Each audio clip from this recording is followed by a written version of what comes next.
Ce qui est intéressant avec les OKR, c'est que c'est extrêmement simple à comprendre. C'est une technique de management qui te permet d'appliquer ta stratégie. Comment est-ce que tu transformes les idées stratégiques en actions très concrètes? La forme que ça prend, c'est que tu as un objectif annuel qui se décline en des sous-objectifs qu'on appelle Key Result. Donc tu as O pour objectif, KR, Key Result. Donc tu as l'objectif annuel et en dessous tu as les Key Result pour le trimestre. Et c'est comment est-ce que tu vas, grâce à tes sous-objectifs, t'assurer que tu vas dans le bon sens pour atteindre tes objectifs.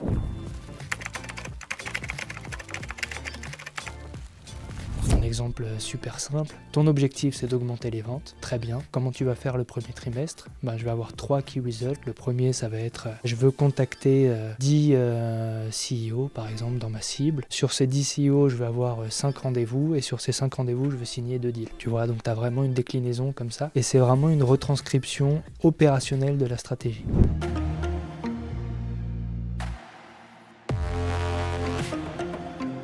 Salut et bienvenue dans un nouvel épisode du podcast Les Guides des Chiffres. J'espère que vous allez bien. Aujourd'hui, très heureux de vous accueillir pour parler d'un sujet qui est très important qu'on appelle les OKR. Cette méthode de planification stratégique avec mon cher ami Romain Maltru. Et les OKR, c'est un outil utilisé par les plus grandes boîtes, LinkedIn, Spotify et toutes ces grandes entreprises qui cartonnent à l'échelle mondiale. À titre perso, j'ai utilisé la méthode des OKR pour définir des stratégies chez les Guides des Chiffres. Je pense que ça a plutôt bien marché. Mais ce qui est intéressant, mon cher ami, c'est que toi, Romain, t'es CFO à temps partagé. C'est ça. Mais sauf que, en fait, en réalité, tu as commencé par un BEP électrotechnique. Et donc, j'aimerais aussi comprendre toute ton histoire. Tu es spécialisé en gestion financière. Et souvent, je dis toujours aux personnes qui bossent en comptabilité et gestion, développez votre culture business parce que la culture business, c'est ce qui va vous aider, vous, à apporter des bonnes recommandations. Et en fait, toi, tu as fait complètement l'inverse dans ton histoire et j'aimerais effectivement qu'on puisse en parler. Bienvenue, Romain, très heureux de t'accueillir dans le podcast. Très heureux, honoré même de te rejoindre. Merci beaucoup pour l'invitation. Et je le dis maintenant encore une fois, merci pour tous ces contenus qui m'ont beaucoup aidé. On aura peut-être l'occasion d'en reparler. C'est très précieux ce que tu fais, ce que vous faites. Merci pour tout ça. Avec grand plaisir. Alors, mon cher Romain, est-ce que tu peux un peu raconter ton histoire? On en discutait en off. Pour ceux qui ne le savent pas, moi je prépare pas mes épisodes et j'aime bien avoir ce côté un peu brut quand je discute avec des invités. Ton histoire, elle est méga singulière. Vas-y, est-ce que tu peux expliquer un peu qu'est-ce qui t'a amené à la finance dans ton parcours? On part du début. On part du début parce que c'est trop intéressant en fait. En fait, comme je te le disais, moi j'ai commencé par un BEP électrotechnique. J'avais pas du tout un parcours qui me destinait à la finance. Après ce BP électrotechnique, j'ai fait un bac pro de climatisation. Donc mon ambition, c'était de réparer des frigos, des chambres froides et de créer une entreprise aux Antilles. C'était ça un peu mon projet. Mais après 1 an et demi à bosser dans ce contexte, très vite je me suis rendu compte que c'était pas pour moi. Et j'ai renoué avec un vieux rêve que j'avais qui était de travailler dans la communication, dans la publicité. Je savais pas entre quoi, comment. Je ne savais pas quels étaient les métiers de la pub, mais je savais que pour y arriver, il fallait faire une école de commerce. Alors, j'ai quand même une question à te poser. Ouais. Je rebondis là-dessus. Tu dis que ce n'était pas fait pour toi. Qu'est-ce qui a fait? Tu as senti que, entre guillemets, et ce n'est pas péjoratif, tu pouvais avoir mieux? Ou alors tu t'es rendu compte que le métier en lui-même, il ne te plaisait pas, il ne te stimulait pas intellectuellement? Et aussi, il faut avoir ce courage en se disant, en fait, ce n'est pas fait pour moi et je fais autre chose. En fait, tu vois, j'ai travaillé. Le métier est très stimulant parce qu'en fait, tu as plein de problèmes à résoudre et tu dois réfléchir à d'où vient le problème. Est-ce que c'est une vanne? Est-ce qu'il y a une fuite? Est-ce que c'est le compresseur? Est-ce qu'il manque du gaz? Donc, c'est aussi un diagnostic à faire. Donc ça, c'est enrichissant. Par contre, c'était les conditions de travail qui, moi, ça ne me correspondait pas. Tu vois, je me mouchais, il y avait de la poussière dans mon nez, le mouchoir était noir. J'avais les ongles pleins de graisse. En plein été, tu passes de moins 40 à plus 30. C'était vraiment des conditions pénibles. Et moi, c'était pas trop mon truc, tu vois. Donc, qu'est-ce qui m'a ensuite amené à me dire, je peux mieux, entre guillemets. C'est peut-être pas mieux, mais c'est en tout cas un truc qui me correspond plus. Ouais, je vois. J'ai toujours été dans cette démarche de se dire, il faut se donner les moyens. C'est d'ailleurs le nom d'une association que j'ai créée. Donnons-nous les moyens. En fait, l'idée, c'est ça, c'est de se dire, il faut aller chercher ce que tu veux, en fait, quitte à échouer. Donc, c'est un peu ce que j'ai tenté de faire. Et donc, je savais que pour rejoindre une école de commerce, j'avais pas le bon background. Donc, j'ai fait un BTS MUC, Management des unités commerciales. C'était un peu un aspect commerce que j'ai pu intégrer avec ma formation initiale. Je l'ai fait en alternance. Donc, c'était aussi enrichissant de voir comment est-ce qu'on gère une boutique, comment est-ce que l'incidence du placement des produits sur les ventes, comment tu gères la caisse, etc. Donc ça a duré pendant 2 ans, un BTS traditionnel en alternance. Et ensuite, j'ai pu intégrer une école de commerce, le SMA à Marne-la-Vallée, qui est aussi en alternance. Mais ce qui est intéressant, c'est que c'est un parcours qui dure 5 ans. Et j'y suis resté 6 mois parce que je ne me reconnaissais pas trop dans la manière de... Dans les gens en fait, qui étaient là, je ne me voyais pas vraiment dans une école de commerce. En revanche, l'entreprise qui m'avait pris en alternance m'a proposé de rester 1 an de plus pour mettre en place le service commercial et communication. Ils ont créé le poste pour moi. D'ailleurs, je ne les remercierai jamais assez parce que c'était aussi une super opportunité en fait. Ils ont créé le poste pour moi, j'ai arrêté cette école de commerce, donc je suis resté pendant 1 an pour mettre en place le service commercial. Ici, j'ai croisé un mec génial qui m'a appris qu'Excel, ça ne servait pas seulement à faire des tableaux, mais tu pouvais aussi faire des formules. Tu vois, j'ai appris recherche V, par exemple, que je ne connaissais pas. Et ça a été vraiment un truc passionnant pour moi. Tu vois, je me suis dit, mais c'est dingue tout ce que tu peux faire avec Excel. Et c'est lui qui m'a mis le pied à l'étrier, comme on dit. Donc là, je suis resté 1 an, j'ai créé le service commercial. Et au bout d'1 an, avec cette expérience en communication, j'ai rejoint une licence pro, chef de projet de communication à l'IUT Paris-Descartes, qui dure 6 mois. Enfin, il y a 6 mois de cours et 6 mois de stage. On était en 2010 quand j'ai obtenu ma licence. Pleine année de crise des subprimes, il n'y avait pas beaucoup de taf.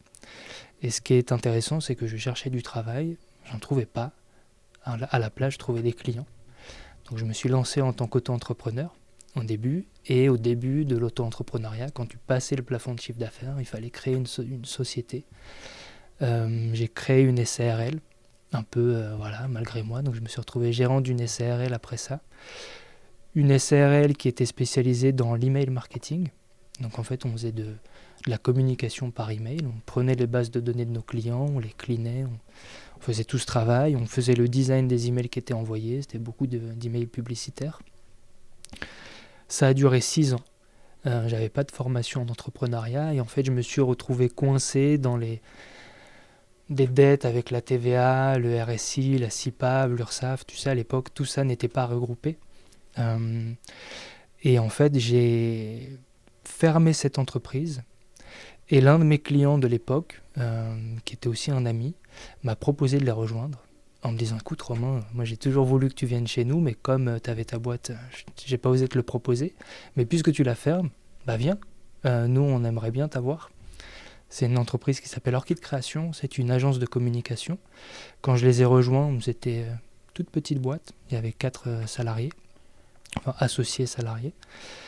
J'ai accepté de les rejoindre à la base comme chargé marketing. Et pour les besoins du marketing, j'ai fait tout ce qui est contrôle de gestion, tu vois, analyse des ventes, qu'est-ce qui génère du résultat, où est-ce qu'on produit la marge, etc. Et une précision, c'est que quand j'avais mon entreprise, j'ai dû passer par plusieurs contrôles fiscaux. Justement, c'est exactement la question que je voulais te poser. Parce que là, jusqu'à présent, dans toute ton histoire, l'alternance, le BTS MUC, la partie commerce, licence pro, on parle pas de chiffres là pour l'instant. Pas du tout. Et donc, tu arrives en tant qu'entrepreneur. C'est quoi déjà ta première confrontation avec la comptabilité et la gestion? Donc là, j'ai bien compris que tu as eu 2 contrôles fiscaux, donc ça c'est quand même, tu vois. Et puis... cette phase où tu as l'URSSAF d'un côté, le RSI de l'autre, et puis je sais pas quoi, la TVA j'imagine. Là, comment tu fais? C'est quoi ton approche et c'est quoi ta vision? Et c'est quoi un peu le résultat et l'apprentissage que tu as eu en tant qu'entrepreneur à l'issue de ces 6 ans, sachant que tu as été accompagné par un expert comptable? En fait, la comptabilité, c'est quelque chose qui me faisait peur, pour être honnête. Tu vois, j'avais aucune formation. Et en fait, j'ai pris tout l'aspect comptable et je l'ai confié à un expert comptable en me disant... Je me lave les mains. Tranquille. Voilà, il va s'en occuper, moi je m'occupe de rien. Et en fait, cet expert comptable n'était pas... Écoute, en tout cas, il n'a pas fait le job. Selon moi, Et c'était aussi le cas chez mon client qui est en fait mon mentor et qui me l'avait recommandé, etc. Et il s'est avéré que cet expert comptable en fait, ne faisait pas les déclarations TVA, ne faisait pas les déclarations RSI. Et c'est ce qui a fait que je me suis retrouvé en fait, dans une situation très compliquée, parce qu'il y avait non seulement ce que je devais, mais en plus les intérêts et les pénalités de retard qui s'étaient cumulées. Donc j'ai changé de cabinet comptable. Je suis passé d'un expert indépendant à un cabinet. Et ce même cabinet m'a dit, mais en fait, ce mec est dangereux pour la profession. Et bon, on est dans un podcast qui est très écouté par la profession, mais en tout cas, je trouve que quand tu es extérieur et que tu fais confiance, moi j'avais vraiment cette image tu vois, de l'expert comptable en qui tu peux avoir confiance les yeux fermés. C'est pas toujours le cas. Et je crois qu'en tant qu'entrepreneur, c'est important de le savoir. Comme on dit, nul n'est censé ignorer la loi. En fait, nul n'est censé ignorer ces chiffres. Tu vois, donc ta compta, elle t'appartient, c'est ton entreprise, et tu as cette responsabilité de la comprendre, ou au moins d'en comprendre les grandes lignes. J'interromps 2 secondes cet épisode pour vous demander une big favor. Si ce format vous est utile et vous apporte de la valeur, mettez un gros 5 étoiles sur les différentes plateformes et un commentaire. Ça coûte pas grand chose pour vous, mais pour moi ça représente énormément parce que ça me donne de l'énergie, mais aussi ça booste la visibilité du format. Et plus le format est visible, et plus ça nous permet d'aller chercher des invités aussi inspirants les uns que les autres.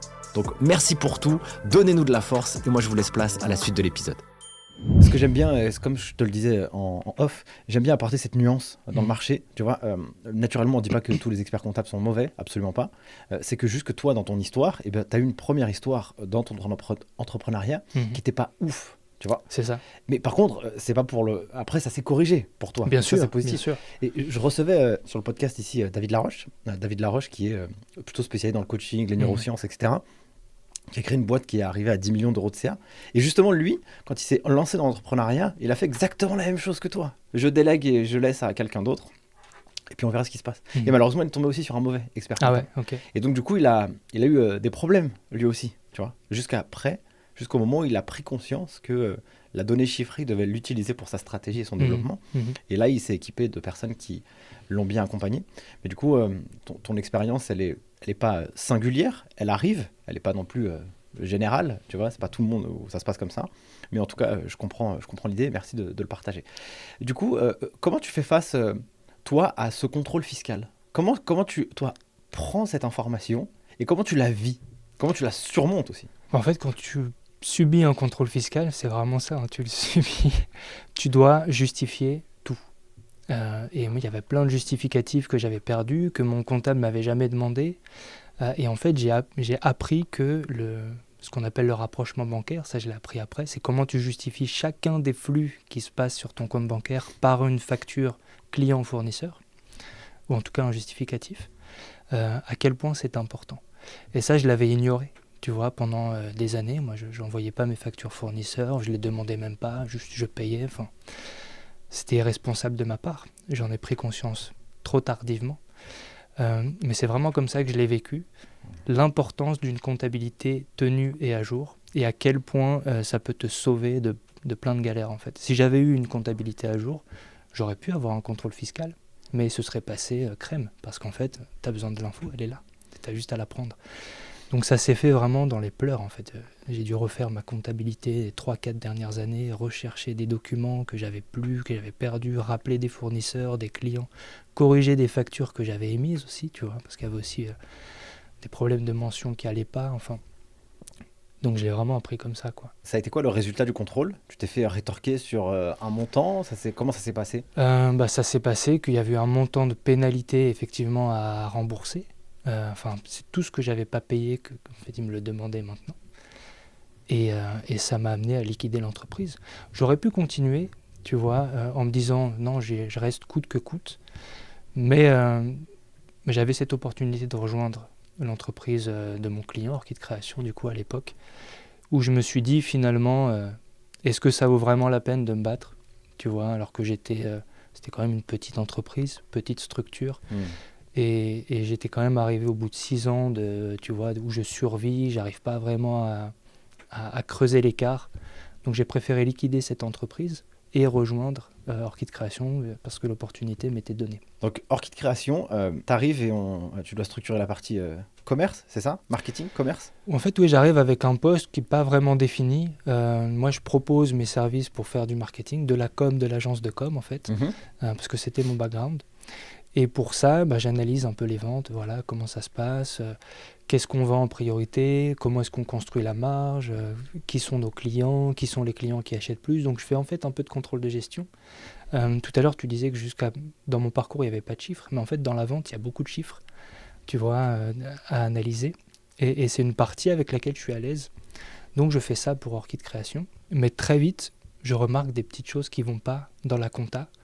Et tu sais, après ce que j'avais vécu, je voulais éviter de le revivre. Et donc, je discute beaucoup avec ce cabinet comptable, enfin le cabinet d'Orchid Création. Et je tombe sur un comptable extraordinaire, où je lui pose des questions très naïves et il me répond de manière exhaustive, avec beaucoup de bienveillance. Et en fait, je comprends les tenants et les aboutissants de la comptabilité et je commence à mettre en place des petits process. Tu vois, de s'assurer que le rapprochement bancaire est bien fait, qu'on a bien les factures des fournisseurs. Pourquoi ? Parce que moi, ça me permet de calculer les marges sur les projets. J'ai juste besoin de l'info, en fait. Et tant que je ne l'ai pas, je ne peux pas calculer la marge. Donc, je mets en place ces tout petits processus. De fil en aiguille, on ouvre des filiales à l'étranger. L'agence grandit. On recrute un CFO, un ancien de chez Ikea. Et en fait, pendant plusieurs mois, il s'avère qu'il fait le même travail que ce que j'avais déjà fait. Et il me pose des questions sur d'où viennent les infos, comment est-ce qu'on fait, etc.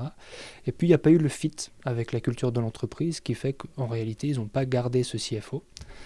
Et ils m'ont proposé de prendre le poste. Donc du coup, je me prends un peu, tu vois, je tombe des nues. Je me dis, mais attends, mais comment moi, je vais être CFO ? Mais j'ai accepté de le faire. Et ensemble, ça a duré 6 ans, donc un peu moins de 6 ans. On a ouvert 8 filiales, un peu partout dans le monde, à New York, Singapour, Mumbai, Mexico, Sao Paulo, Londres, Barcelone. Et mon rôle à moi, ça a été vraiment de consolider les données financières du groupe, de créer les business plans pour les levées de fonds, et de mettre en place toute la partie structuration des processus financiers et reporting financier. Déjà, qu'est-ce qui a fait qu'avec la culture d'entreprise, ça n'a pas fité avec cette directeur financier? La culture d'entreprise, c'est très puissant comme sujet. Et souvent, je vois que c'est assez sous-coté. Et mes camarades, amis et experts comptables dans la filière, je pense que c'est un sujet qu'il faut vraiment prendre en considération et très fort parce que ça permet aussi de solidifier les gens, les réunir, les souder auprès d'un projet commun. Qu'est-ce qui a fait que toi, tu as vu qu'avec cette personne, la culture n'y était pas? Déjà, c'était quoi un peu la culture de la boîte? Et puis, quelle était sa culture à lui, tu vois? La culture de la boîte, ce qui est toujours le cas, c'est une entreprise qui croit beaucoup en les gens. Et d'ailleurs, c'est la raison pour laquelle j'ai eu cette opportunité, tu vois. Et on avait même mis en place, pour être tout à fait transparent, un système de répartition de la richesse qui soit très juste. C'est-à-dire que quand on bossait pour un client à New York et que c'était des Indiens qui faisaient le boulot à Mumbai, on les payait autant que si c'était des designers de New York. Donc en fait, il y avait vraiment cette répartition de la richesse le plus juste possible. Donc ça, c'était vraiment les valeurs de l'entreprise. Comment est-ce que tu es le plus juste et comment est-ce que tu crois vraiment en l'humain. Donc la prise d'initiative était très encouragée, la prise de risque aussi, et peu importe les erreurs en fait. Et cette personne qui venait d'une boîte très structurée, tu vois, Ikea, il était pas vraiment dans cette démarche. C'était un super mec, on s'entendait bien, tu vois, il était cool, mais il était un peu, carré.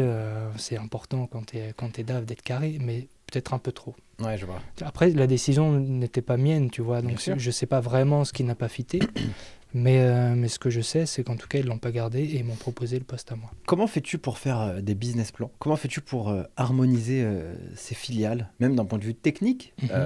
Toi, tu es CFO, mais du coup, j'imagine que tu ne fais pas la comptabilité et la gestion.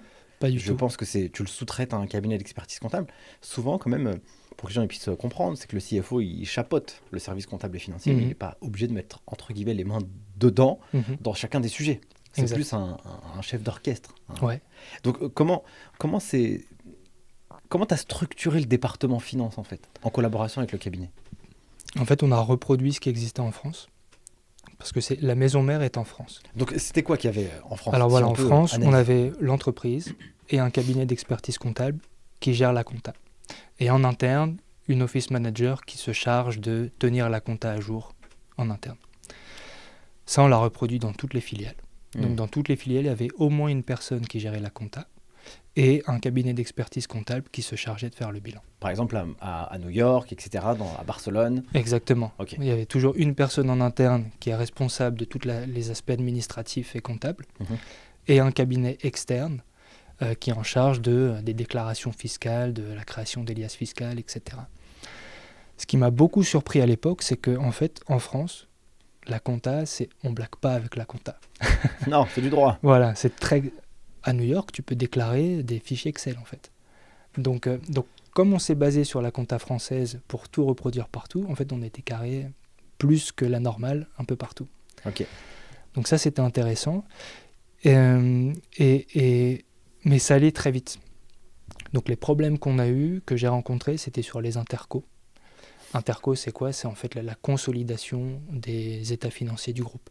Donc on avait chaque bilan de chaque filiale qui était réalisé dans les temps. Mais quand tu fais les intercos, tu te rends compte qu'en fait les échanges interfiliales ne sont pas forcément bien documentés et en fait ça ne correspond pas. Donc il y a une grande partie de mise en place des process pour que, tu vois, c'est tout simple. Si tu sous-traites à une filiale, en fait la filiale est ton fournisseur, mais pour cette filiale, tu es son client.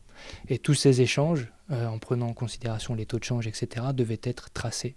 Donc quand tu as 8 filiales et que c'était un peu aussi la culture de l'entreprise, c'est que on signe un projet avec YouTube aux US, mais c'est un patchwork de différents designers qui viennent de plusieurs cultures qui vont travailler.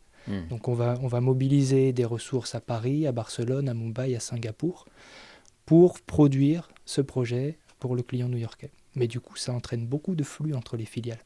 Et au début, ça allait tellement vite que ces flux n'étaient pas fléchés. Donc la première fois qu'on a dû faire des vrais intercos, un bilan consolidé, on s'est cassé les dents un peu. Et on a appris de cette erreur.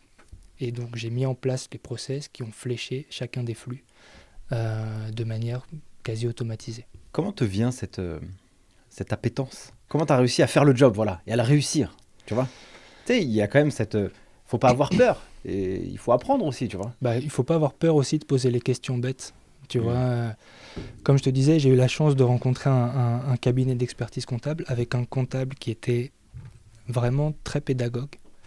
Et je lui posais toutes les questions. Peut-être pour un DAF, tu n'es pas censé ne pas savoir ça en fait. Mais je lui posais quand même les questions et lui me répondait avec beaucoup de bienveillance. Les questions d'interco, tout ça, pour moi, je ne savais pas que ça existait. Tu vois. Enfin, tu te doutes, finalement, quand tu réfléchis un peu, tu dis effectivement, s'il y a des bilans consolidés, c'est qu'à un moment, il faut consolider les choses. Bien sûr. Mais je posais les questions toutes bêtes, en fait, de qu'est-ce qui pourrait vous aider pour que ça aille plus vite? Tout simplement, mets le taux de change utilisé au moment de la transaction en complément de la facture, comme ça, nous, on sait plus ou moins, tu vois, ou alors, essaye d'harmoniser les plans comptables d'un pays à l'autre, en mettant le code du plan comptable français en complément du code comptable mexicain, par exemple. Et du coup, ça facilite beaucoup le travail, finalement, derrière. Sur la partie business plan, donc du coup, vous avez levé des fonds? Ouais, en non dilutif. Ok. Avec Lendix. Enfin, October, maintenant, ils ont changé de nom. On a fait 4 levées de fonds successives. Une première pour ouvrir les bureaux à Barcelone, et 3 successives, et 2 autres pour s'implémenter à New York. Comment tu dois mettre en place le business plan, tu vois? Comment tu dois finalement convaincre, et comment as-tu réussi à mettre les chiffres au bon endroit et projeter sur l'avenir? C'est une question intéressante. Ça dépend beaucoup du business model de l'entreprise. Donc déjà, il faut bien le comprendre. Et ce que je trouve intéressant dans le business plan, c'est de raconter l'histoire de l'entreprise. Et en l'occurrence, l'histoire d'Orchid Création est vraiment exceptionnelle parce que c'est à la base une toute petite entreprise. 4 mecs designers de quartier populaire qui se lancent avec 2000 € et qui arrivent à convaincre Chanel, Louis Vuitton, Eurosport, Google, YouTube dans plusieurs pays par la force de leur talent en fait.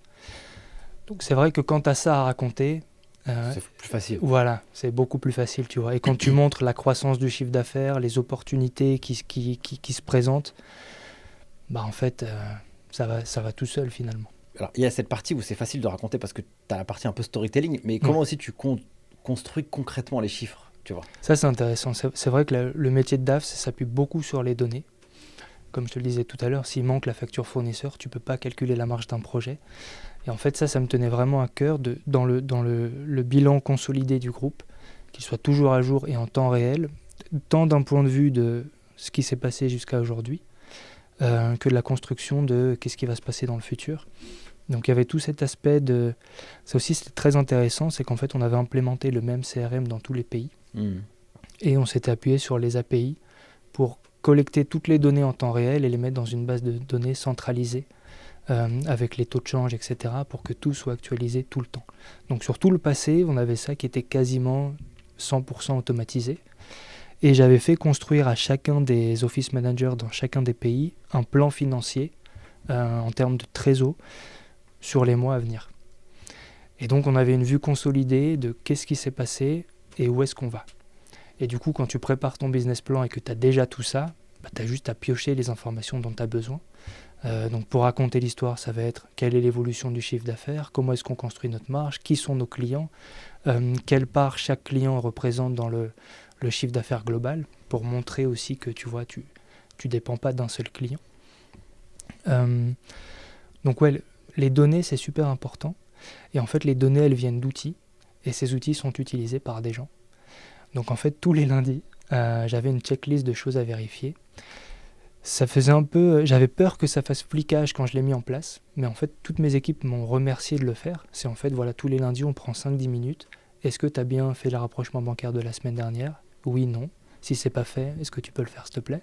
Est-ce que tu as bien classé les documents ? Est-ce qu'ils sont bien dans le bon dossier, dans le serveur ? Et en fait, on passait en revue tous les points comme ça, un peu redondants, mais en tout cas qui ont besoin d'être faits.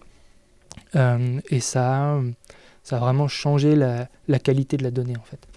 Puisqu'on savait que tout ce dont la donnée dépend est bien rangé. Comment, alors, en tant que CFO, on doit aussi faire ressortir des indicateurs de performance pour piloter un peu le business. Comment as-tu sélectionné ces indicateurs ? Quels étaient aussi les indicateurs que vous sélectionnez ? Peut-être qu'on peut aussi refaire un petit pitch global de l'activité de la boîte pour qu'on puisse vraiment comprendre, pour cette typologie d'agence, qu'est-ce qu'on doit analyser pour faire progresser l'entreprise. Oui, alors Orchid, c'est une agence de communication qui est à la base spécialisée dans les PowerPoint. Donc ça peut paraître surprenant. Mais en fait, ils faisaient des PowerPoint de compétition. C'est-à-dire que, je peux en parler maintenant, tu avais un moment Google et Samsung, enfin Google qui proposait une joint venture à Samsung. Et le travail de l'agence a été d'accompagner les équipes de Google dans la conceptualisation du format que pouvait prendre le partenariat. Donc il y avait toute cette partie idéation. Et la force de l'agence, c'était de pouvoir passer de l'idée au prototype créatif. Tu vois, ils faisaient un téléphone Samsung en 3D et ils te montraient tout de suite à quoi ça pourrait ressembler en fait. Okay. Et du coup, co-construisait comme ça avec les équipes de Google l'idée et on passait de l'idée à la visualisation de l'idée en quelques instants, en l'espace de quelques heures. Et comme les équipes étaient dispersées un peu partout dans le monde, ça travaillait tout le temps en fait. Okay. Et c'est un peu ce qui faisait vraiment la force de l'agence. Et le cas d'usage, c'est le jour où le CEO de Google fait sa présentation à Samsung et il utilise la presse qui a été faite par Orchid. Okay. Tu vois, donc c'est vraiment très spécifique à des PowerPoint d'un point de vue extrêmement stratégique. J'imagine que c'est galvanisant quand même de voir des boîtes comme ça qui utilisent le produit ou le service que vous proposez et qui le montrent au monde entier en fait. C'est dingue. Tu vois, je vois là le YouTube Rewards, ça c'est d'ailleurs bravo. On avait comme client YouTube et on avait un projet on les accompagnait sur qu'est-ce qu'on peut offrir aux personnes qui ont passé le 1 million d'abonnés. Donc tu y seras peut-être un jour, je te le souhaite. Et en fait, ils recevaient un yearbook. C'était tu sais, le yearbook aux États-Unis, c'est le livre de fin d'année, la promo en fait, avec la photo de tous les participants, etc. Et on leur avait offert un livre personnalisé qui retraçait tout leur parcours sur YouTube, avec leurs vignettes, le titre de leur vidéo, etc. Et on avait fait 300 livres comme ça personnalisés. C'était un succès. Et l'année suivante, YouTube nous demande d'en faire 1300, avec en plus des vidéos personnalisées. Je reboucle, hein, tu veux. Et en fait, en tant que DAF, je me rends compte qu'on n'a pas la capacité de produire autant de supports en si peu de temps avec l'équipe qu'on a. Parce que pour faire les 300 livres, on avait mobilisé 20 personnes pendant 6 mois, parce que c'était vraiment chaque livre personnalisé Ah oui, sur d'accord. tout le parcours du créateur de contenu.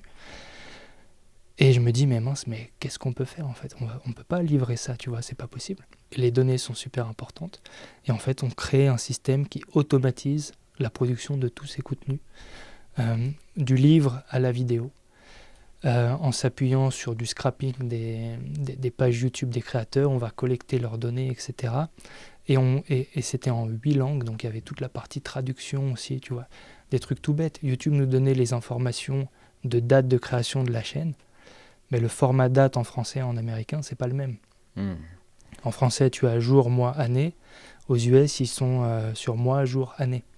Et en fait, il y avait tout ce travail de reconstruction de la donnée qui a été super intense et que j'avais piloté en tant que DAF, justement. Et donc, on avait réalisé ce projet en quelques mois, en mobilisant beaucoup moins de monde et en automatisant toute la production. Et en fait, c'est ça qui est intéressant dans le métier de DAF, c'est qu'au-delà de la finance purement, tu vois, des indicateurs financiers, de marge que tu dois mesurer, de marge sur les projets, etc., c'est comment est-ce que tu peux avoir un impact directement sur la prod. Et donc, pour répondre à ta question de quels étaient les indicateurs financiers qu'on suivait, il y avait évidemment l'évolution du chiffre d'affaires, l'évolution de la marge, la répartition de ces indicateurs par client, par type de projet. Et c'est là qu'on vient justement au cœur, pour moi, des indicateurs d'agence les plus importants, c'est quelle est la marge de chacun des projets. Et en fait, la marge de ce projet, sur la première année, pour les 300 livres, on était vraiment au ras des pâquerettes, tu vois, parce qu'on mobilisait une équipe de 20 personnes pendant 6 mois. Et c'était... mais on l'avait fait, on prenait le risque et on le savait, parce que c'était un projet qui avait une grande envergure. D'ailleurs, tu sais, les créateurs de contenu ouvraient leurs livres sur YouTube, donc il y avait des millions de vues de gens qui ouvraient le livre qu'on avait fait.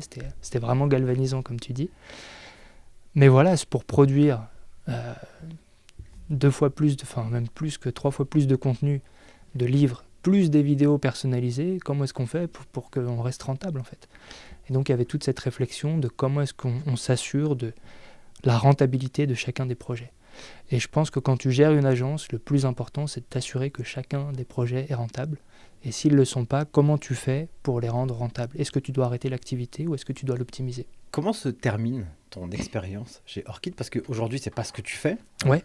Donc, tu as 2 activités, on va dire, que tu es CFO à temps part-time, plutôt pour les agences de communication. Ouais. Et puis, tu as développé un software sur les OKR. Donc ça, on va en discuter. Qu'est-ce que c'est, à quoi ça sert, etc.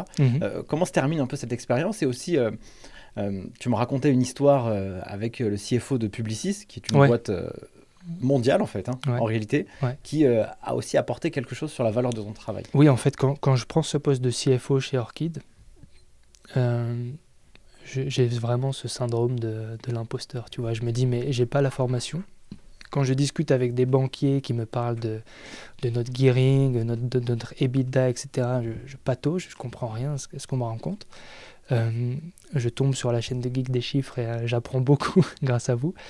Et en fait, le CFO, le CEO de cette entreprise, Orchid Création, a l'intelligence de faire appel à un DAF externalisé qui est l'ancien CFO de Publicis. Donc il connaît très bien le métier des agences, qui sait comment ça fonctionne, et qui va venir en fait en soutien de mon travail pour m'apporter des conseils, regarder ce que j'ai fait, nous donner des pistes d'amélioration. Très enrichissant cette rencontre. Et à un moment, en plein codir, donc il y a tous les associés, et il dit moi je suis très impressionné par le travail de Romain. Et à ce moment-là, ça m'a fait un soulagement, ça m'a libéré un poids des épaules. Je me suis dit finalement, j'apporte vraiment de la valeur, tu vois, dans ce que je fais, même si, ok, sur l'analyse financière, etc., j'ai encore beaucoup de progrès à faire. Quoi qu'il en soit, cette partie de structuration des processus et de la donnée, manifestement, elle a en tout cas de quoi impressionner le CFO de Publicis. Tu vois, donc ça m'a vraiment conforté, ça m'a réconforté même dans ma position et dans la valeur que je pouvais apporter. Pourquoi aussi je trouve intéressant de parler de ton histoire dans ce podcast, c'est qu'on a souvent l'image que pour arriver à des postes de CFO, il faut respecter des classes. Soit tu as fait école de commerce, cabinet de conseil, les Big Four par exemple, et puis après tu es parti en contrôle de gestion, comptable, bon bref, c'est facile entre guillemets avec cette classe-là d'aller dans des jobs à responsabilité comme ceux-là. Et toi en fait finalement t'as tergiversé, t'as un peu cassé un peu les codes, un peu les règles, où en fait finalement tu pars un peu du business finalement, avec le marketing, le commerce, pour arriver à un job de CFO. Naturellement, et ça, je te remercie de le partager avec cette humilité, de dire que voilà, il y avait quelques éléments sur lesquels j'avais des progrès à faire, tu vois. Mais du coup, c'est pas impossible. Et si je reprends un peu mon expérience perso, moi aussi, j'étais adjoint CFO d'une boîte qui faisait 200 millions d'euros de CA. Genre, j'avais 23 piges, quoi. Ouais. J'avais même pas un master, quoi. J'avais même pas validé ma licence, tu vois. Donc, pour te dire que, en fait, en ayant envie, un peu la dalle, et aussi me prouvant sur le terrain que tu peux apporter de la valeur, c'est intéressant. Et naturellement, en compta-gestion, on va analyser des données. Et pour que les données soient fiables et justes, il faut avoir pu les structurer et savoir les interpréter après. Donc ça, c'est... Clairement. Merci de partager ça. Du coup, tu te lances après en tant que CFO part-time. Et puis, j'aimerais qu'on parle aussi un peu des OKR. Bien sûr. Ce sujet qui est très, très important. Est-ce que tu peux vulgariser ce que ça veut dire et à quoi ça sert avant de rentrer un peu plus dans le nerf de la guerre et qu'on puisse aussi avoir un espèce de cas d'usage pour que les auditeurs puissent bien comprendre comment ça se met en place, comment ça se projette et comment ça se traduit au quotidien. Ce qui est intéressant avec les OKR, c'est que c'est extrêmement simple à comprendre. En fait, c'est une technique de management qui te permet d'appliquer ta stratégie. Comment est-ce que tu transformes les idées stratégiques en actions très concrètes ? La forme que ça prend, c'est que tu as un objectif annuel qui se décline en des sous-objectifs qu'on appelle Key Result. Donc tu as O pour objectif, KR, Key Result. Donc tu as l'objectif annuel et en dessous tu as les Key Result pour le trimestre. Et c'est comment est-ce que tu vas, grâce à tes sous-objectifs, t'assurer que tu vas dans le bon sens pour atteindre tes objectifs. Un exemple super simple, ton objectif c'est d'augmenter les ventes. Très bien. Comment tu vas faire le premier trimestre ? Je vais avoir 3 key results. Le premier, ça va être, je veux contacter 10 CEO, par exemple, dans ma cible. Sur ces 10 CEO, je vais avoir 5 rendez-vous. Et sur ces 5 rendez-vous, je veux signer 2 deals. Tu vois, donc tu as vraiment une déclinaison comme ça. Et c'est vraiment une retranscription opérationnelle de la stratégie. Comment t'es venu cette vision des OKR ? Comment tu l'as découvert ? Parce qu'en fait, tu le dis, alors, ça paraît comme ça très simple ce que tu racontes. Ouais. Mais en réalité,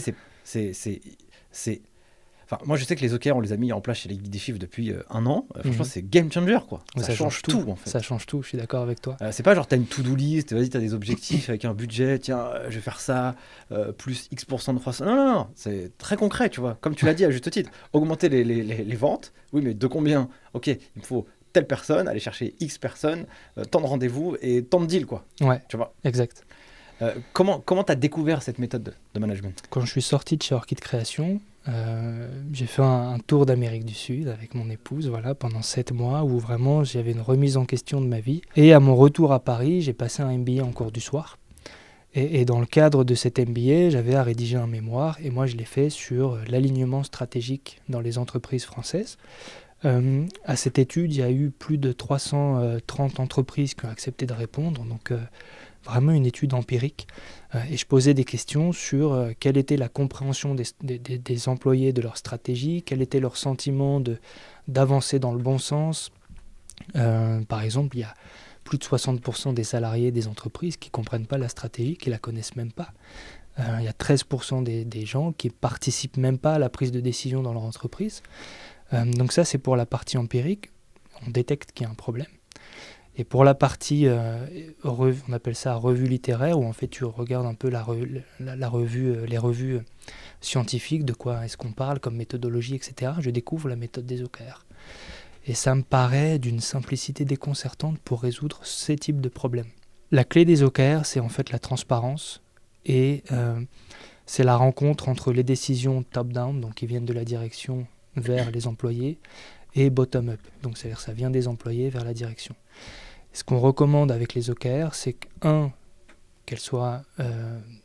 la stratégie soit donnée telle qu'elle à tous les employés, donc qu'on sache quels sont nos objectifs, en fait quelle est la vision à 5 ans, quels sont nos objectifs pour cette année, et comment est-ce qu'on va y arriver ce trimestre. Donc la vision, ça va être la direction, la partie top-down, les objectifs, ça va être le middle management, on va dire, et les key results, ça va vraiment venir des équipes. On va dire aux équipes, ok, on a tel objectif cette année, qu'est-ce que tu vas faire ce trimestre pour y arriver ? Je trouvais ça vraiment intéressant, et donc c'est pour répondre à ta question, c'est simplement en travaillant sur mon mémoire de MBA que j'ai découvert la méthode OKR, que j'ai creusé et que j'ai trouvé que c'était absolument fantastique pour répondre à ces problématiques. Et c'est extrêmement puissant parce que, en fait, toi, tu apportes une vision, comme tu l'as dit à juste titre. Comment allons-nous atteindre cette vision ? Et bien, du coup, c'est un échange de bons procédés entre tous les membres de l'organisation. C'est ça. Qui permet finalement d'impliquer chaque personne à l'atteinte de ses OKR et à l'atteinte de ses objectifs. Parce que, en fait, ta seule mission et ton objectif, quand même, c'est d'aller atteindre ces key results, tu vois, ces résultats clés, comme on pourrait les traduire en français. Et je trouve assez puissant. Et c'est vrai que dans une entreprise, quand les gens ne comprennent pas la stratégie, en termes d'implication, c'est aussi beaucoup plus compliqué. Tu vois, ça vient de là-haut, de toute façon, nous, on exécute, et puis voilà. Ouais, ça, bien sûr. si tu as ce discours quand tu bosses dans une boîte, bah, franchement, c'est pas dingue, quoi. Ouais. Même pour l'entreprise, voilà, avoir des gens qui sont impliqués de cette manière dans la boîte, non. Par contre, quand la personne est en tête que le résultat clé à atteindre, c'est celui-ci, purée, elle va se challenger, quoi. Et puis au-delà de ça, elle sait que le résultat clé, c'est celui-ci, donc ça la challenge, mais surtout, elle sait que ce résultat clé sert tel objectif, et que ce même objectif sert cette vision.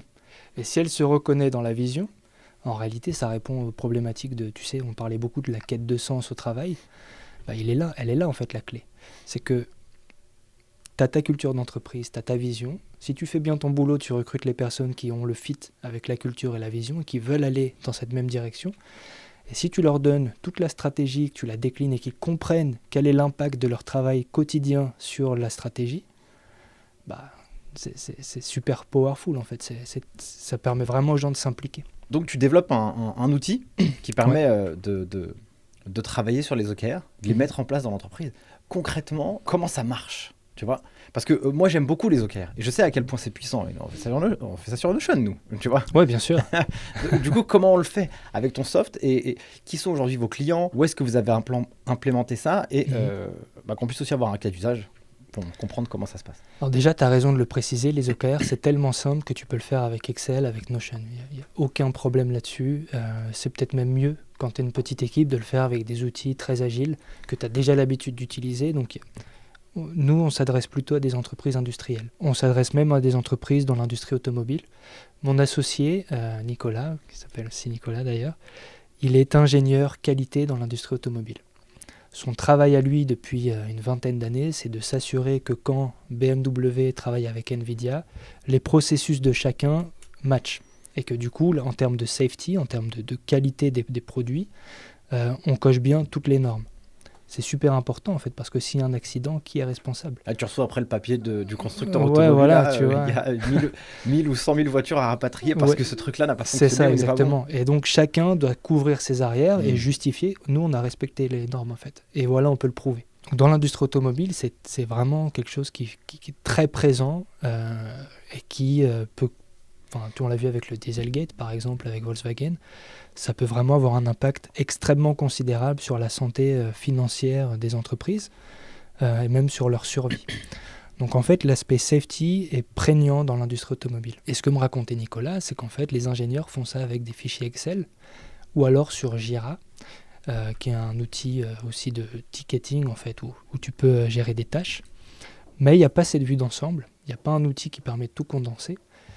Et surtout, c'est très difficile de savoir quelle est la dernière version du fichier Excel. Il y a des millions de lignes, personne s'y retrouve, etc. Et on a voulu créer un outil qui vient vraiment simplifier tout ça. Donc notre différence avec des outils comme Notion, c'est qu'en fait, tu peux décliner toute ta WBS, Work Breakdown Structure. Donc en fait, tu as vraiment toute la déclinaison de tout ce qui doit être fait et quelle est l'implication dans le contexte global. Et tu peux allouer des responsabilités à plusieurs niveaux. Tu vois la différence d'un Notion où en fait tu vas dire bah voilà c'est Nicolas qui doit faire ça.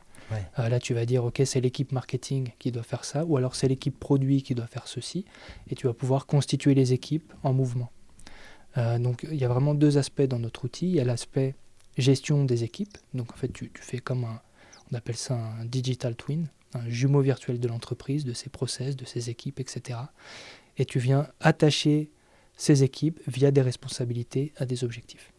Ok, très clair. Donc on s'adresse vraiment à des entreprises dans des contextes très complexes, industriels, avec plusieurs équipes, des questions de gestion de la confidentialité que tu ne peux pas faire sur Notion en fait. C'est quoi la bonne manière de mettre en place les OKR ? Est-ce que ça se fait tous les mois, tous les trimestres, tous les jours? Comment ça se suit? C'est quoi un peu les bonnes pratiques que toi, tu as pu identifier? C'est une très bonne question, on nous la pose souvent d'ailleurs. Écoute, il y a des bonnes pratiques. On va dire que les best practices, ça va être, tu définis tes objectifs pour l'année, tes key results pour les trimestres, et ensuite, chaque semaine, tu vas mettre à jour tes key results.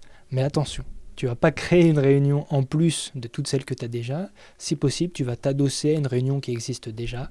Je ne sais pas si vous avez un codir tous les lundis matins, ça peut être l'occasion de passer en revue les key results. Donc tous les vendredis, les key results doivent être mis à jour pour que le lundi, on puisse les contempler, en fait, en parler, voir si on va dans le bon sens. La deuxième clé, c'est d'utiliser des key results qui sont faciles à mesurer. Tu vois, c'est mieux d'avoir des key results qui ne correspondent pas exactement à ce que tu cherches à atteindre, mais que tu peux mesurer très facilement, que d'avoir des key results qui demandent à traiter l'information, etc. Parce que si c'est compliqué, en fait, on ne va pas le faire. Donc voilà, je dirais que la bonne pratique, c'est de faire les objectifs pour l'année, les key results pour les trimestres, et chaque semaine, passer en revue les key results en s'adossant à des réunions qui existent déjà. Moi, j'ai deux versions de la fixation des objectifs, tu vois. Et je pense que dans les OKR, c'est une fixation d'objectifs ambitieux, quoi. Ouais. Tu vois, inatteignables, énormes, gigantesques. C'est quoi un peu ta lecture de ça? Parce que tu as l'objectif un peu smart, allez-y, doucement les gars, il faut que ce soit atteignable, faut pas que ça démotive les gens. C'est quoi un peu ta lecture là-dessus? Tu fais bien d'en parler parce que je ne l'ai pas précisé. Les objectifs ne doivent pas être chiffrés. En tout cas, c'est ça la best practice. Ça va être par exemple augmenter les ventes. Ça va être quelque chose qui est très simple à comprendre pour tout le monde, pour qu'on puisse les retenir facilement en fait. Parce que quand tu demandes aux gens dans une entreprise quelle est la stratégie, si elle est complexe, personne ne s'en souvient en fait. Donc ça doit être très simple à mémoriser d'un point de vue objectif. Les key results, c'est là qu'on va retrouver un peu la méthode SMART, où en fait ils doivent être mesurables, facilement et atteignables. Donc effectivement la vision très ambitieuse, les objectifs ambitieux, et les key results qui doivent démontrer que tu vas vraiment vers cette ambition. Vous, dans votre boîte, c'est quoi un peu vos OKR? Souvent, le cordonnier est mal chaussé, tu vois. C'est exactement ça. T'as C'est raison. une question Non, piège. mais écoute, on s'est mis d'accord cette année d'utiliser notre propre outil enfin pour nous-mêmes. Parce que jusqu'à présent, on le faisait pour nos clients, on les accompagnait, mais on ne l'avait pas pour nous. Après, on n'est que 2 dans l'entreprise, donc ça va très vite en réalité. Mais nos objectifs à nous, ça va être justement bold. On veut devenir la référence des OKR en France. On veut développer l'outil le plus facile à utiliser pour mettre en place les OKR dans des environnements complexes. Donc on a ces 2 objectifs. Troisième objectif, on veut devenir une entreprise rentable. Tout simplement. Très clair. On a nos 3 objectifs. Je pense que les OKR, c'est assez peu démocratisé, en fait, dans les entreprises. Généralement, on se fixe des objectifs un peu comme ça, aléatoires. Quels sont les résultats que tu as pu découvrir, tu vois, en mettant en place les OKR dans les entreprises? Est-ce que, je sais pas moi, il y a plus de rentabilité, plus d'engagement? Est-ce qu'il y a des choses un peu mesurables, quoi? Ouais. C'est intéressant. Il y a des choses mesurables. Par exemple, on se rend compte que quand tu mets en place les OKR, tu arrêtes de te disperser. Et en fait, le coût de la dispersion des salariés dans les entreprises, il est colossal. Le temps que tu passes à des actions qui n'apportent aucune valeur ajoutée, j'ai plus les chiffres en tête, mais ça se chiffre à plusieurs milliers d'euros par an par salarié en fait.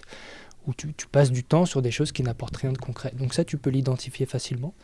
Mais j'ai envie de dire, c'est pas vraiment ce qui m'a motivé à me lancer dans cette méthodologie. C'est plus les bienfaits que ça apporte sur le bien-être au travail. C'est des termes qui sont un peu galvaudés, tu vois. Mais quand tu as le sentiment que tu participes à la vie de l'entreprise, que tu peux apporter des décisions, tu peux donner du grain à moudre, et surtout on prend en considération la valeur que tu apportes, tu te sens reconnu au travail. C'est vraiment sur ces sujets-là, moi, qui me plaisent le plus en fait. Tu vois, au-delà des aspects financiers, c'est comment chacun peut trouver sa place dans l'entreprise. Et ce qui est intéressant aussi avec les OKR, c'est que tu peux construire des équipes pluridisciplinaires et permettre aussi à chacun de... tu as envie de bosser sur un sujet qui n'est pas forcément dans ton cœur de métier, mais tu as quand même une expertise à apporter, viens participer, prends place dans l'équipe. On appelle ça les organisations matricielles. Tu vois, où en fait, au lieu d'être très linéaire, en fait, c'est vraiment des matrices de travail. Ça permet à chacun de trouver son rôle et presque de faire un rôle qui est taillé sur mesure pour la personne, pour ses appétences, ses compétences, ce qu'elle a envie de faire, ce qu'elle aime faire. Et je trouve ça très fort en fait. C'est vraiment on parle de future of work. Moi je vois beaucoup le future of work comme ça en fait, où chacun a un travail qui lui correspond. Je pourrais aussi un peu parler de mes OKR sur le podcast pour apporter aussi une lecture aux auditeurs. Moi, quand j'ai lancé le podcast, j'avais une vision, c'était la suivante, c'était de permettre à des acteurs de l'écosystème comptable et financier d'avoir des rôles modèles sur lesquels ils peuvent s'appuyer et pourquoi pas les inspirer. Et finalement, avoir dans le marché des gens qui soient à la bonne place. Ou inversement, des gens que lorsqu'ils vont écouter des intervenants, comme toi par exemple, ils disent franchement, ce qui me raconte finance, ça me donne pas du tout envie, ou au contraire, ça me donne envie. Et donc ça, c'était ma première vision, tu vois, de permettre d'inspirer les gens. Ouais. Et puis l'autre vision, après que j'avais, un autre objectif, c'était de devenir le podcast leader dans l'écosystème comptable et financier. Et puis après, mes résultats clés, c'était un peu les suivants. C'est de me dire, pour y arriver, eh bien, il faut que je sorte un épisode par semaine. Voilà. Donc ça, c'était très mesurable en fait. Ouais. Dès que tu n'as pas sorti un épisode, tu peux savoir si c'était bon ou pas. Et puis mon autre objectif, c'était d'y passer moins de 2 jours et demi par mois. Okay. Et donc j'ai structuré toute mon organisation pour répondre à ces objectifs. Ce qui fait que naturellement, après, tu vas avoir la conséquence de ce travail. Est-ce qu'un épisode par semaine plus 2,5 jours de travail par mois, quel est le résultat ? Et donc voilà, c'est comme ça que j'ai fixé un peu les OKR sur le podcast. C'est intéressant parce que je ne sais pas si tu l'as fait, si tu t'es documenté sur la méthode avant, mais tu as respecté en fait une clé dont je n'ai pas parlé et du coup ça me donne l'occasion de le faire. Quand tu définis tes OKR, on dit qu'il y a 3 types d'OKR. Il y a les inputs, donc c'est l'effort que tu fournis. Je veux publier un épisode par semaine. Tu as l'output, c'est le résultat que tu obtiens. Je veux y passer seulement 1h30 par semaine. Et tu as l'outcome, c'est le changement que tu obtiens. Je veux devenir le meilleur, le podcast le plus écouté. Donc tu as respecté ça, donc je ne sais pas si tu t'es documenté ou pas, mais en tout cas c'est très smart. Ouais, alors en fait, comme j'ai étudié la méthode des OKR l'année dernière, et donc j'ai eu cette vision, et maintenant j'ai toujours cet objectif lorsque je vais faire quelque chose, où je mets toujours ça en place. Et c'est marrant parce que ce qui est fort avec la méthode des OKR, c'est que tu sors aussi un peu du résultat final. Parce que, tu vois, le fait de dire que j'ai cet objectif que je chiffre pas, en fait, en réalité, d'être le meilleur podcast ou le podcast le plus écouté. Je dis pas le nombre d'écoutes, je dis juste le plus. Mais pour y arriver, en fait, c'est juste les actions quotidiennes que je mets en place pour atteindre cet objectif. Et je me rappelle, j'avais fait aussi un post LinkedIn où, franchement, tout bêtement, j'ai fait quelque chose que j'ai trouvé très très nul. Et donc, ça, je le partage. C'est qu'à un moment donné, il y avait une hype sur LinkedIn où tu vas donner tes objectifs. Tu vois, quels sont tes objectifs de 2024, je sais pas quoi. Là. Et il y a quelque chose qui dit que quand tu vas donner ton objectif publiquement, eh bien, tu seras aussi plus engagé. Donc, moi, j'ai fait ça. Je chercherai à LinkedIn à faire X milliers de posts ou X centaines de posts et un nombre de vues. Et en fait, je me suis dit, mais j'ai fait n'importe quoi en fait. Déjà, tout le monde s'en tape de mon objectif, déjà, parce que là, j'ai fait ça que pour moi. Et là, j'étais vraiment centré sur moi et ça, j'ai pas aimé. Tu vois. Et je me suis dit, en fait, je vais retraduire ce post, donc je l'ai supprimé, et j'ai fait un post où je dis, j'ai fait un truc nul, j'ai donné mon objectif, mais j'ai pas dit la manière dans laquelle je vais le faire. Et donc, j'ai repris en fait, finalement, cette manière de faire, et je dis, en fait, la seule chose que je ferai sur 2024, c'est que je ferai juste un post par jour. Ok. Mais naturellement, mon objectif, c'est d'être la personne qui va porter une voix pour inspirer encore des gens à aller dans la filière compta gestion et avoir des bonnes zones de réflexion dans leur tête. Et donc, voilà, je me suis dit, je m'en fous en fait. Je vais faire un post par jour.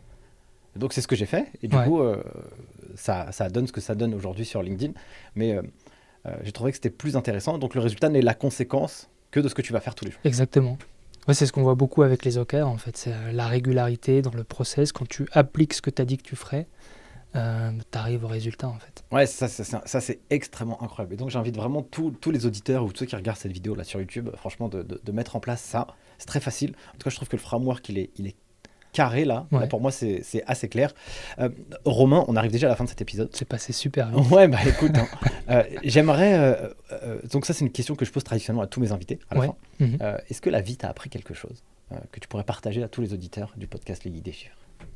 La vie ? Ouais, la vie, une sagesse, quelque chose qui fait que, voilà, qui t'a transformé ou t'a éveillé ta conscience, ou t'a fait progresser. Ouais, en fait, j'en parlais hier justement avec un passager à Blablacar que j'ai pris en venant ici. Tu sais, je te racontais mon parcours et pendant très longtemps, je suis passé par plusieurs étapes. d'abord un peu de rancœur, tu vois, en me disant je suis pas né au bon endroit, j'ai pas le bras long, tu vois, j'ai pas le réseau de mon père, etc. Ensuite, ça s'est transformé en revendication, en me disant j'ai réussi parce que je bosse plus que les autres, tu vois, ouais, je me donne les moyens, je suis à fond, à mort le déterminisme, etc. Et aujourd'hui, je suis arrivé à un stade où je me dis, en fait, faut ni en avoir honte, ni le revendiquer. Et une forme de liberté, c'est juste d'accepter son histoire, telle qu'elle est. En fait, personne ne choisit d'être né avec beaucoup de réseaux, des parents omniprésents. Personne ne choisit de naître dans un milieu défavorisé, des parents absents. C'est juste comme ça, en fait, c'est la vie. Il faut composer avec ce qu'on a et avancer vers ses objectifs, tout simplement. Tu arrives dans une partie et donc tu dois créer tes propres règles de jeu. Merci beaucoup pour ce partage. Merci à toi. Trop cool. Merci en tout cas d'avoir participé à cet épisode du podcast Ligue des Chiffres. C'était un vrai plaisir pour moi. Pour moi aussi, je te rassure. Trop cool. Et bien, si mes chers amis du podcast, vous souhaitez aller voir ce que Romain fait, je vous mettrai le lien de son LinkedIn en description de cette vidéo et de cet épisode. Et là, après, ils pourront aller directement vers tout ce que tu proposes. On propose beaucoup de choses. Il y a des playbooks sur les OKR, des modèles gratuits à télécharger. J'ai une newsletter, un podcast aussi. Donc, tout est disponible sur LinkedIn. Merci encore, Nico, pour l'invitation. C'était un plaisir. Et merci pour tout ce que vous faites, ça m'a beaucoup aidé. Merci à tous d'avoir suivi cet épisode jusqu'à maintenant. Si vous l'avez kiffé, eh bien, n'hésitez pas à me le faire savoir avec les likes, les partages, les commentaires, les 5 étoiles. Je vous saoule avec ça, mais c'est le seul moyen pour moi de voir si le taf qu'on vous donne et qu'on vous propose, eh ben, vous l'aimez ou pas. Donc, voilà, donnez-nous de la force. Sur ce, je vous souhaite le meilleur et je vous dis à la semaine prochaine pour un nouvel épisode. Ciao! Merci d'avoir suivi cet épisode jusqu'à maintenant. Si vous êtes arrivé ici, n'hésitez pas à mettre un gros 5 étoiles pour soutenir le taf. Et si vous souhaitez aller encore plus loin avec les geeks des chiffres, deux manières de le faire. La plateforme en ligne lesgeeksdeschiffres.com où vous pouvez préparer le DCG et le DSCG à distance, ou si vous êtes étudiant en DCG ou aspirant à le devenir, vous avez un guide qui a été écrit aux éditions Duno qui vous montre la marche la plus rapide pour valider votre diplôme et avoir un mindset, un état d'esprit d'apprentissage extrêmement vertueux. Et si vous êtes en cabinet, eh bien n'hésitez pas à l'offrir à vos collaborateurs juniors pour les aider à valider leur diplôme et les encourager dans cette démarche. Sur ce, merci à vous et à la semaine prochaine.